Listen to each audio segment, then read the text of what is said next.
All right, welcome back, everybody. It's 25 minutes before 7. Apologies for that. My voice, that's what it was. Nothing to do with technology. I was having a little bit of a coughing fit there. You know the joys of winter where you feel that throat is not doing so well and you push it? Well, I think I pushed it too far. So apologies. All seems to be sorted out now. I just want to find out if we're going to sports or straight into our interview. All right, let's go straight into our interview now with the Minister of Sports and Recreation. He's in studio with us. That's Minister Fikile Mbalula.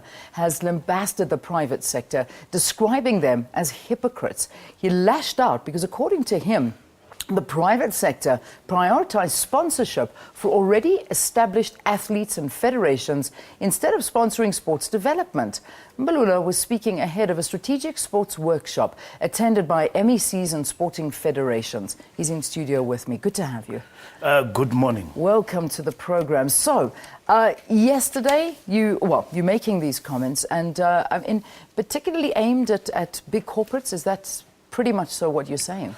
No, what I'm simply saying is simple, is that most of them like to focus on ready-made products. For instance, swimming doesn't have a sponsorship, but Chatlet Loss will have the most sponsorship as an individual athlete. I'm making an example. Yeah. But they wouldn't want to sponsor the product that made Chatlet Loss holistically in terms of development. That's simply what I'm talking about from where I'm standing.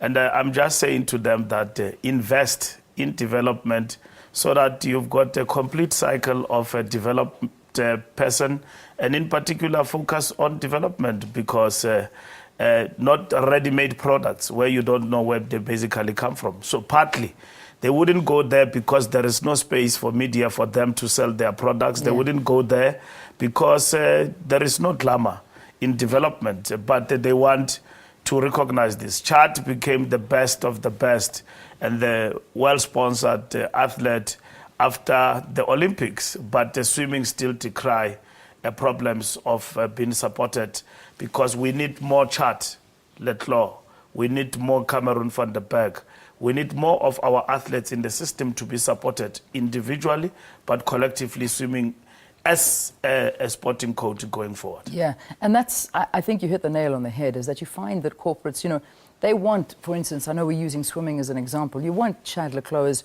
as the face of your brand because it is glamorous, it is, people recognize him, they get this, it's great. But when you are going and putting your money towards development, you get nothing out of it, but you get so much more out of it. How do we convince the private sector to put their money towards development rather than an individual? The private sector does have money to support development through their corporate social investment. And in this particular instance, I've presented to them long time ago the National Sports Plan and asked them to come to the party. The key fundamental program for us going forward, it is focused on development, particularly school sport. And most of them have come to the party. Not all are not that actually sympathetic and quite conversant with development and investing in it. But overall, that is the approach that seems to be taken. Yeah. All right. So let's talk about towards the end of last term, there was a lot of talk about transformation.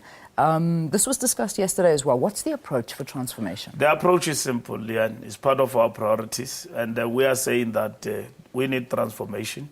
And our approach to transformation is bottom up. There was too much emphasis on 60-40 quota that I talked about, rather than holistic approach to transformation. Transformation and its ingredients. Firstly, it's about access, it's about equity. And it's about addressing the demographics. But how do you achieve that? Bottom-up approach means that we need to level the playing field. We need sound academies, particularly in the disadvantaged areas. Now, part of the planning yesterday was to say, how are we going to make already a program that we have embarked upon of school sport to be a workable program? I said to my team yesterday and to all MECs, I want school sport in every school starting from a primary level. We want sport facility, multi-purpose center and a ground in every school in the Republic.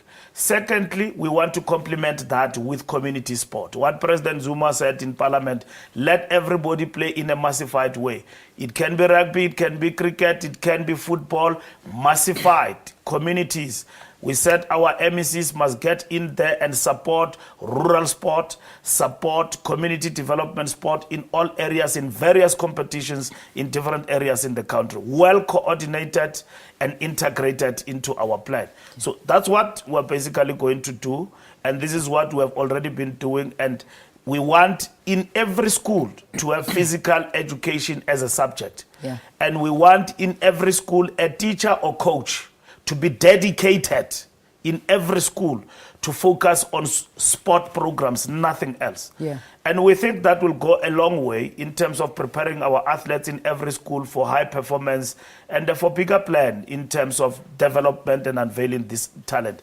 But where there are constraints and bottlenecks in affirming these developed players into playing high performance sport, we need to rekindle our policy. That's where the Transformation Committee comes in and made recommendation. We have already engaged with federations.